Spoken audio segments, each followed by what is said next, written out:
आहे तुम्ही ज्या परिस्थितीत आहात, सिच्युएशन ते करणं.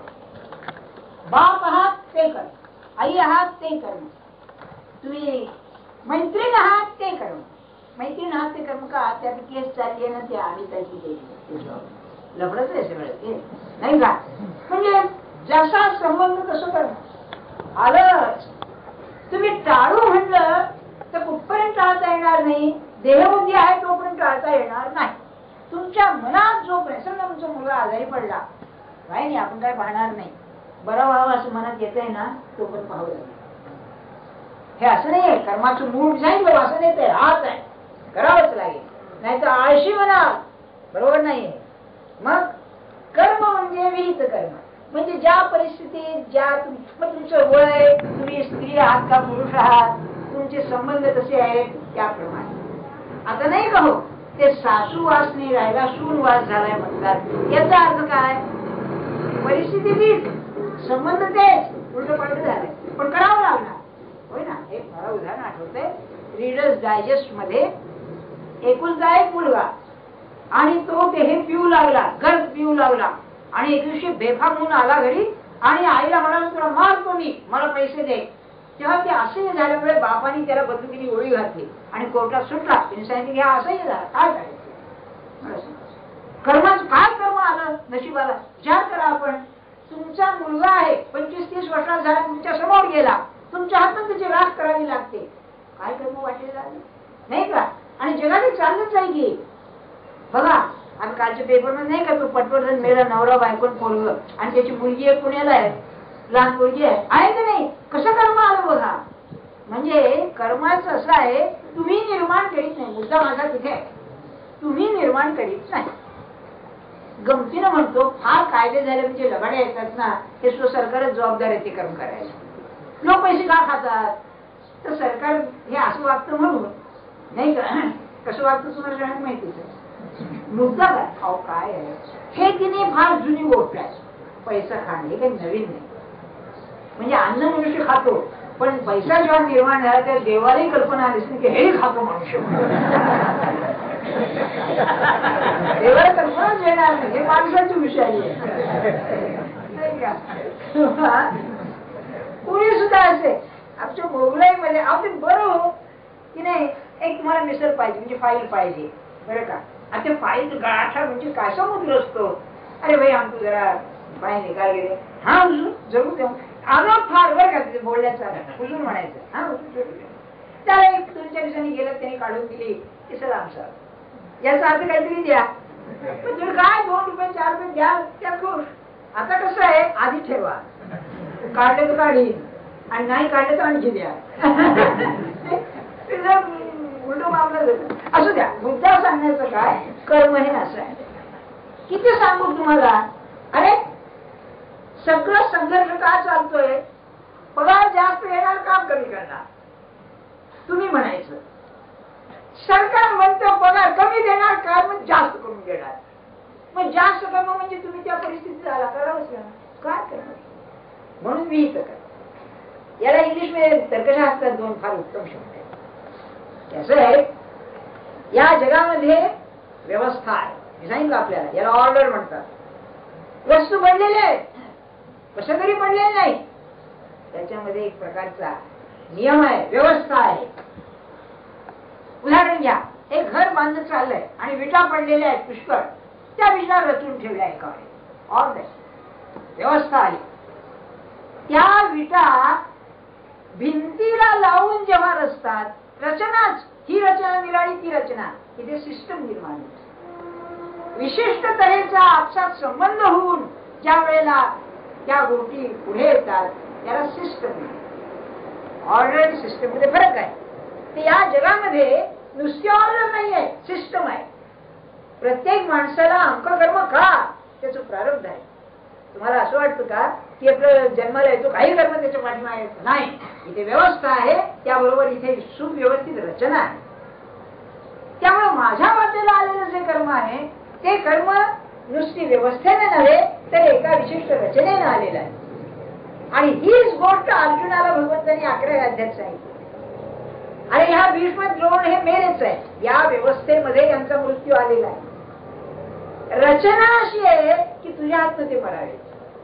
तो नाही म्हणलास तर ते मरणाची घातील असं नाही, परमात्मा दुसरा कोणी उभं करेल आणि त्याला मारेल, याला निमित्त मात्र. तसं जीवनामध्ये माझ्या वाट्याला आलेलं जे कर्म आहे ते करण्याला मी निमित्त आहे. मी नाही केलं तर कर्म थांबेल असं नाही, पण करण्यात शहाणपणा, हे घट्ट ध्यानात ठेव बरं का. की या विश्वामध्ये गोंधळ गडबड नाही. असं मी ऐकतो एकदाच असं झालं म्हणून की सेंट्रल गव्हर्नमेंट मध्ये एका कलेक्टरचं पेन्शन एका चपराशाला गेलं आणि चपराशाची पेन्शन कलेक्टरला गेली. एकदाच झालं असं म्हणतात ना, बरं का. हे झालं एकदाच होऊ दे, भगवंताच्या राज्यामध्ये एकदाही होणार नाही. लक्षात ठेवा. आपण त्या कर्मदेवता ज्या असतात, अरविंदांनी म्हटलंय त्या कर्मदेवतांचं असं लक्ष असतं की याचं कर्म हे, तेव्हा याचं त्याला भोग दिला पाहिजे. अहो नाही ते याचं पाप त्याच्या बोडक्यावर, त्याचं पाप याच्या बोडक्यावर द्यायचं, असं काय करता. असं म्हणतो ना, समजा तुमच्या मोठा प्रसंग आला, अहो माझ्या वाटेला हे का, याला दृश्यामध्ये उत्तर मिळणार नाही, बरोबर आहे हे असंच व्हायला पाहिजे. मला कुंडलीचं सांगितलं ना, साधारण देहाचं प्रारब्ध का ते बरोबर लक्षात येईल. माझं कर्म ते तसं आहे. मग कर्माने पूजा करायची म्हणजे काय, तर पूजेचं लक्षण बघा. पूजेमध्ये 4 गोष्टी आहेत. तर्कशास्त्राचा फायदा असतो बरं का. प्रत्येक कल्पना संकल्पना म्हणजे काय काय काय हे शोधून पाहायचं. पूजा म्हणजे काय हो, पूजा कोणाची करायची, आदर्शाची पूजा करायची. जो पूज्य आहे, जो मला आदर्श वाटतो त्याची पूजा. पूजेमध्ये पहिली गोष्ट जर असेल प्राथमिक अगदी, तर पूज्य जो आहे त्याच्याशी संबंध ठेवला. काही संबंध नसला तर काय करणार तुम्ही, तेव्हा पहिला संबंध पाहिजे. तो संबंध काय, मी तुझा आहे, तुझा आहे म्हणता म्हणता मी तू सुरू जाणार आहे. आदर्श आहे माझा, तुझं सगळं आहे ते माझ्यात येणार आहे. दुसरं असं पूजेमध्ये प्रार्थना असते. प्रार्थनेशिवाय पूजा नाही. काय असेल प्रार्थना, प्रार्थना. तिसरी गोष्ट पूजेमध्ये देणं आहे काहीतरी, ऑफरिंग. फुलं म्हणा, नैवेद्य म्हणा, काय वाटेल ते असू दे, पण ते देणार काहीतरी. काहीतरी दिल्याशिवाय पूजा होणार नाही. आपण म्हणतो ना पाद्य पूजा केली म्हणजे जोडे मारले, पण जोडे मारले त्याशिवाय पूजा होत नाही. दिले काहीतरी, शिव्या दिल्या नाही का, काहीतरी द्यायला पाहिजे. आणि शेवटची गोष्ट असेल तर शरणागती हे क्षेत्र असेल. मी तुझ्या समोर नाही काय, त्वमेव शरणम शरणागती. या 4 गोष्टी पूजेत. कर्माचा संबंध कुठे येतो, तर जे द्यायचं आहे त्याला ते अतिशुद्ध पाहिजे. आपण जेव्हा देतो ना, तुम्हाला माहितीये वास घेतलेलं फुल देवाला देत नाही आपण, नाही का. नाही तर देवाला वस्त्र पाहिजे, म्हणून घाणेरं वस्त्र आपण तिच्या अंगावर घातलं तर गणपतीच्या चालेल का, नाही चालणार. मग म्हणजे जे शुद्ध आहे, पवित्र आहे, किंमतवान आहे आणि जे मला हवंय पण तुम्ही देऊ शकता. नाही तर की नाही जे नको ते देवाला देण्यासारखे, म्हणजे भोवारलेले कपडे देण्यासारखे नाही का, नको देऊ टाका. नाही, किंमतवान आहे मी देतो तुला, बरं का. तेव्हा कर्म त्याला द्यायचं म्हणजे काय, आता देतो म्हणजे कर्म पवित्र पाहिजे. म्हणजे निषिद्ध कर्म हे बाकीचं कर्म नाही. नुसतं निषिद्ध नाही, हे नसावं, पवित्र पाहिजे. आणखी म्हणजे ते कर्म त्यांनी फुलाचं दृष्टांत दिलेलं आहे, ते सुवासिक पाहिजे, कर्म सत्कर्म पाहिजे. आणि तिसरी गोष्ट, कर्म दिल्यानंतर तो परत काय करतो इकडे लक्ष नसलं पाहिजे. त्याला नैष्कर्म्य म्हणतात. गेलं तुला, तुझ्या करता आहे मी, समाजाकरता मी केल्यानंतर समाज उलट मला काय देतो विचारच नाही. संपलं तिथे, फुल स्टॉप. कर्म संपलं की संपलं, पूर्ण विराम. मी सांगितलं मला कोणातरी उपासनेमध्ये सुद्धा मी जप केला, तू बघ काय करायचं ते, मला नाही त्याचा संबंध. माझं काम काय, नुसतं तुझ्याशी चिंतन करणं हे माझं काम. तुला पुढे तुला काय करायचं, नाही का. अहो ज्ञानेश्वर महाराजांनी आता आपण वाचू पुढे म्हटलं आहे की जगन्नाथाला भान होतो, म्हणजे उपक्रम होतो जगन्नाथ. परमात्मा उपकारानं हा होतो की अरे बापरे एवढे केलंय माझे उपकार होते, म्हणजे परमात्मा ऋणी होतो भक्ताचा. काय सांगा, काय सांगा. आता बघा, हे विहित कर्म पांडवा आपुला अनन्य ओलावा, आणि हे जी परमसेवा म्हणजे सर्वात्मकाची. काय एक एक शब्द घातला या पुरुषाने, सर्वात्मक देव म्हटलेला आहे बघा. हा तो नव्हे, गणपतीचं मी सांगितलं द युनिव्हर्सल डिव्हाइन.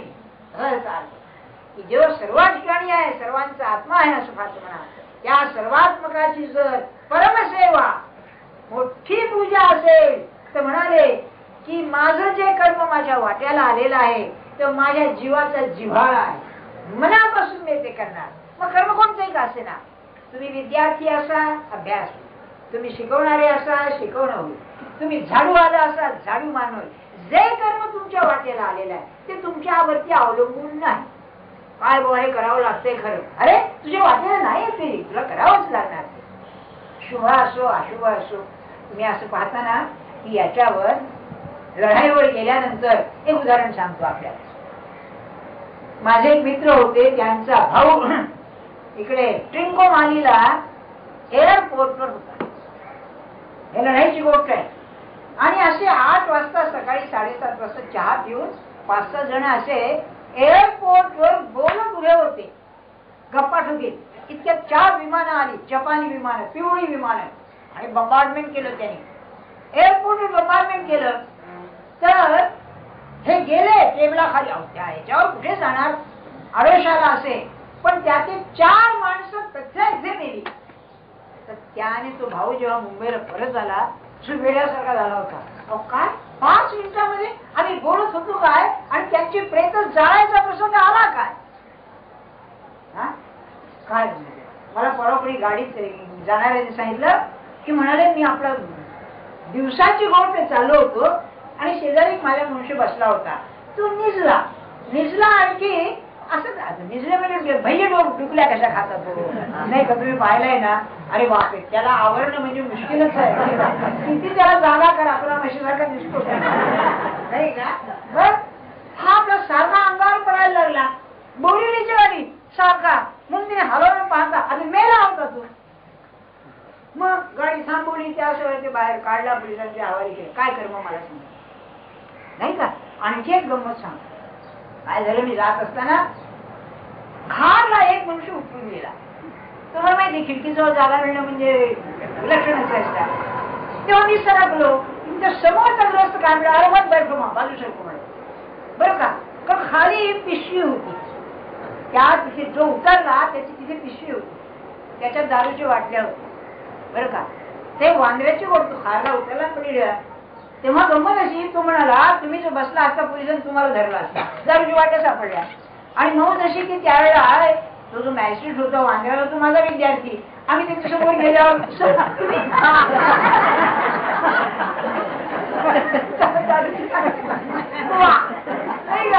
काय कसं होतं मला सांगा.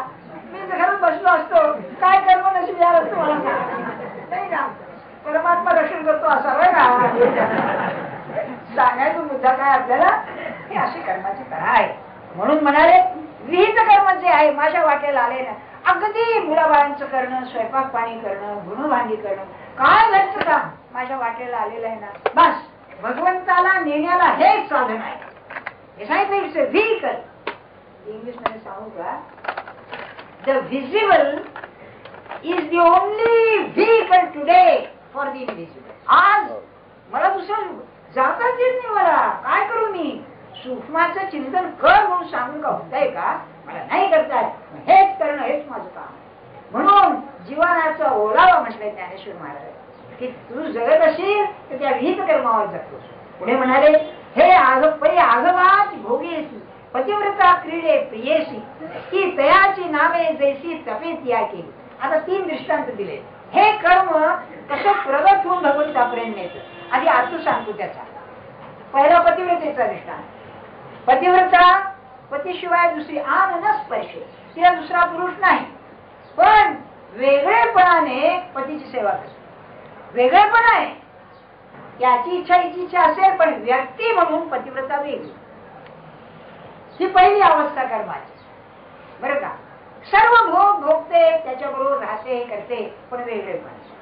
दुसरा दृष्टांत घेतलाय की म्हणाले एक लहान पोर आहे, त्या लहान पोराला आईशिवाय आश्रय नाही. पहिला दृष्टांत पतिव्रतेचा, मी पण आहे, वेगळेपण आहे, कर्म बरोबर चाललेला आहे. दुसरा कर्म बालकाचा, बालकाला कर्म काय, आईच्या शिवाय आधार नाही, मीपणा नाही. आणि तिसरा दृष्टांत मासा आहे. मासा गंगेतच जन्माला आला, गंगेचा जन्मभर राहिला तर त्याला विना कष्ट मोठ्या तीर्थाचा सहवास घडतो.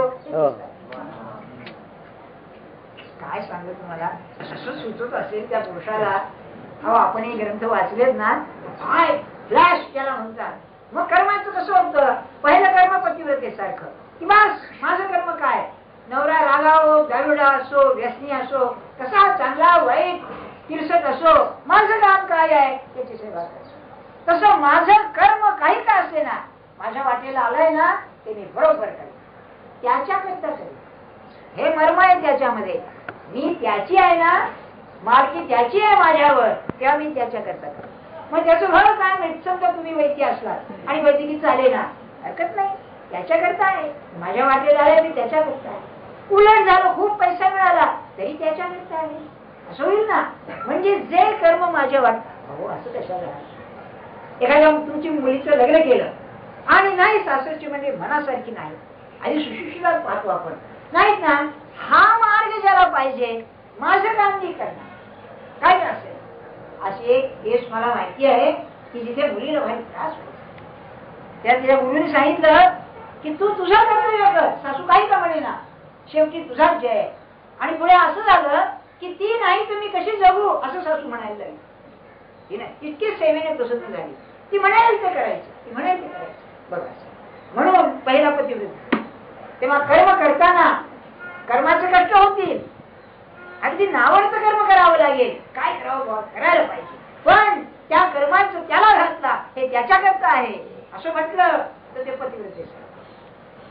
पुढे मी पण आहे तिथे, पुढे हा लहान बालकच होतो, मला माहितीच नाही दुसरं काही, माझं सर्वस्व असेल तर तू आहेस. तो बालकाचा दृष्टांत. रामकृष्णांची अशी स्थिती होती बघा की तू आई म्हणायचीच ते, मी बालक, तू ठेवशील तसा, खायला घालशील तसं, स्वतःच नाहीच त्याला काही, तू शृंगारशील तसं. मग कर्माचं काय होतं, कर्म केलं तर केलं, करणं अशक्य होतं पुढे. मग ती आई करते सगळं. तुम्हाला माहिती आहे त्या बालकाला सांगितलं ना की ते धुतलं, समजा घाणीत गेलं, आई आणते, त्याला स्वच्छ करते, त्याला नीट कपडे घालते आणि कडेवर घेते. तसं माझं हे कर्म अप्रिय आहे, मी काय करू, करतोय तर त्याच्याकडून अशा तऱ्हेने कर्म करून घेईल की त्या कर्माचं अशुभ पण त्याला मारणार. हे कर्म तो या सर्वस्वी त्याच्यावर ना, हे त्याचं पूर्ण निर्भय. तुलसीदासांनी आपल्या रामायणामध्ये जे भक्तीचे प्रकार सांगितले त्या शेवटचा प्रकार राम भरोसे म्हणून सांगितलाय. राम भरोसे, अरे बोलायला सोपं आहे, तू करशील ते, तो करणारच, काय होईल तो होईल. मी काय करणार, रडणार, पण लहान मूल आहे मी रडणार, ते रडेल तर असं रडेल की तुला चैनच पडणार नाही, यावंच लागेल माझ्याकडे. आणि तिसरं तादात्म्य, वेगळं पण नाहीच, येणं सर्वविधम प्रथम, सगळीकडे व्यापून तू आहे. तेव्हा मी तुझ्यातच जन्माला आलेलो आहे, तुझ्या सत्तेनं राहतो आहे, तुझ्या सत्तेनं जगणार आहे, तुझंच हे कर्म आहे, हा देह तुझा आहे. एक महाराज एक गोष्ट सांगत, एक माशाची आई होती आणि मासा लहान बच्चा, तो आईला म्हणाला, अगं मी सगळ्यांच्याकडून ऐकतो, समुद्र समुद्र ऐकतो, समुद्र आहे तरी कुठे, असं तिने विचारलं. तेव्हा अरे बाळा, तुझा जन्म समुद्रात आहे, तुझं जीवन समुद्रात आहे, तुझा मृत्यू समुद्रात आहे, हे सर्व व्यापित्वाचे लक्षण आहे. तसं मी आमच्या ठिकाणी जन्माला येणं, पुरुष किंवा स्त्री म्हणून येणं, माझं शिक्षण होणं, मी नोकरी चाकरी करणं, धंदा करणं, माझं जीवन चालणं, अरे सगळं तुझ्यामुळे आहे. ही अवस्था होणे, मी यंत्र तू यंत्री, रामकृष्णाने म्हटलेलं आहे ना, ही शेवटची कर्माची अवस्था. त्या अवस्थेमध्ये कर्म तर घडेल, पण मी कर्म करतो ही भावना नाही, चाललाय, होत आहे, या जगाच्या आवाढव्य कारभारामध्ये चाललाय, त्यात मी आहे बरं का. ती मधली अवस्था सुद्धा फार छान आहे. कशी आहे, कठीण आहे बरं, सगळं त्याच्यावरती सोपवणं म्हणजे काय, किती आहे, खायला मिळालं तरी व्हावा, न मिळालं तरी व्हावा, हा देह तुझा असे म्हणून सर्वस्वी दिलेला. आपल्याला पहिलं थोडं शक्य आहे, का शक्य आहे, मी पण आहे, देव हवासं वाटतोय, फक्त बाकीच्यांना मालक न मानता तू माझा मालक आहेस, एवढी वृत्ती झाली पाहिजे. होईल, एखादा तुम्हाला अधिकारी त्रास देईल, एखादा माणूस नुकसान करेल तुमचं, पण नाही, व्यवहारात तुम्ही काय करायचं करा, पण मनात म्हणावं त्याची इच्छा आहे, त्याची इच्छा आहे असं व्हावं अशी आहे. हीच मनात वृत्ती ठेवली तर मग पाहिली पाहिली आली अशी म्हणायला हरकत नाही. म्हणाले मग म्हणे का बाळका आहे की माये वाचून जिणे काय आहे म्हणून सेविजे की तो होये पाठाचा धर्म. मुख्य धर्म हाच होतो की आईची सेवा करणार धर्म होतो. नाना पाणी म्हणून मासा गंगान सांडिजे जैसा तीर्थ सर्व तीर्थ सहवासा वर पडा झाला. सर्व तीर्थांच्या पैकी मोठं तीर्थ त्यांनी केलं असं झालं. काय जीवनाचा अर्थ लावलाय. तीर्थ म्हणजे अतिशय पवित्र ना. तर ज्ञानेश्वर त्याचं जीवनच तीर्थ होऊन जात. काय विषय आहेच काही 24 तास त्याच्या याच्यामध्ये. हाच की नाही चरित्र आणि लीला यात फरक आहे. तुमचं आमचं चरित्र आहे, सत्पुरुषांची लीला आहे, भगवंताची लीला आहे. का तर त्याच्यामध्ये पवित्रच पवित्र जे करील त्या भगवंतच भगवंत. भगवंताशिवाय नाहीच नाही. तुम्हाला मला वेगळे पण आहे. म्हणून तैसे आपली या हिता उपाय नसे विसंबता की ऐसे की जे जगन्नाथा आभारू पडे. काय सांगावं आणखी काय ज्ञानेश्वर महाराजांनी सांगायचं. असं आपल्या भगवंताला आपण न विसंबताचं कर्म केलं तर भगवंत ऋणी होतो. ऋणी होतो म्हणजे काय करतो. ऋण को आणि हा देणारा घेणारा हो ना. म्हणजे फरक काय आहे तर देणारा जो आहे बरं का म्हणजे ऋणी आपण ज्या ऋणी करतो तो नेहमी लाचार होतो नाही का. समजा मी तुम्हाला 100 रुपये दिले आणि तुम्हाला देता आले नाही तर तुम्ही तो मान खाली घालता. तसं भगवंताला माझ्या समोर मान खाली घालणार नाही पण माझी आजीची करावी लागेल. काय सांगायचं. म्हणून तुकाराम महाराजांच्या सारखे समर्थांच्या सारखे रामाला म्हणतात की अरे आमच्याशिवाय कोण आहे तुला. तुकाराम महाराज म्हणजे आम्ही आहोत म्हणून तुझी कीर्ती जगात आहे. कोण विचारतोय म्हणजे तुला. काय काय विचार करा आपण. एक मला चीज आठवते बरं का. फार सुरेख प्रसंग आहे. जेव्हा राम परत आले याला घेऊन सीतामाईला घेऊन परत आले. रामायण अर्थ कळायला पाहिजे नाही तर ते असले काहीतरी काढतात रेड लावली रामायण. गमत अशी बळ तुम्ही काही लिहा काही छापा लोकांना त्याची आवड आहे शंका नाही का. आणि लोक मध्येच खरे असो.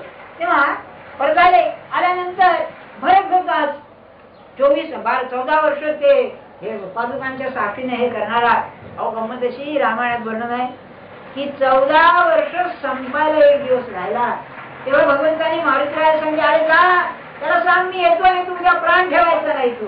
कारण कबुली 14 वर्ष झाला बरोबर आलो ते जाऊ द्या. गेल्यानंतर बरोबर विभीषण होता ते अंगद आणि सुग्रीव ते सगळे माकडन बिकडन सगळे होते. तेव्हा परिचय करून द्यायला लागले भगवान. हा विभीषण अंका आहे हा अंगद आहे हा अंका आहे. प्रत्येकाची तारीफ आणि उर्दू मध्ये आहे आपकी तारीफ. म्हणजे कोणी आला ना ते कोण आहे म्हणायचं नाही आपली तारीफ आहे. आणि मग म्हणायचं तशरीफ रखिये बरं का. ते विनोद आहे ना. तर तशरीफ म्हणजे ढुंगण अशी कोणातरी कल्पना झाली तर तशरीफ रखिये म्हणजे तुम्ही टेकून बसा. आता तसं नाही हा. तशरीफ रखिये ते आयबीड साहेबासारखंच आहे. एक केसरी मध्ये सब एडिटर होते ते आयबीड म्हणजे की नाही पूर्वी सांगितलं त्याच ग्रंथातलं बरं का. पूर्वोक्त असा अर्थ आहे. त्याला म्हणलं आयबीड म्हणजे आयबीड साहेब कुणीतरी येतो असं म्हणतो त्याच्यापैकी होते. तेव्हा हा अंक आहे आणि मार फिरायचं चुपचाप बसलेले होते तेव्हा त्याची ओळख करून द्यायची. तेव्हा भगवान काय म्हणाले तुलसीदासाचं पद आहे भक्ताला सुचेल की भरत भाई कपिसे उरीने हम नाही.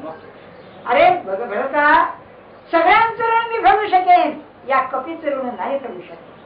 काय सांगावं म्हणाले एका उडीमध्ये लंका पार करून गेला आणि तिथे सीतेचा शोध करून आला. जर हनुमत नाही होते हा हनुमान नसता तर मला सीता परत आणली. हे भगवान उरीण हम नाही म्हणजे ऋण उरुण म्हणजे ऋण फेडणं की सगळ्यांचं ऋण फेडेन पण याचं ऋण मी फेडू शकणार नाही. म्हणून ज्ञानेश्वर महाराज म्हणाले हा अनुभवच असला पाहिजे त्यांचा की जगन्नाथाला भार होतो असा कर्म जो करील त्याला परमात्मा मागे पुढे संभाळली. काय शंका. अरे आपण अनुभव घेऊन पाहू नाही की नाही मी तुझ्या करता करतोय तुझं कर्म करतोय तुला विसरून मी नाही असं जर असेल तर परमात्मा आई काय करील एवढं परमात्मा नाही का. तर पुढचा विषय आहे तो पुढच्या रविवारी. जानकी जीवन स्मरण जय जय राम.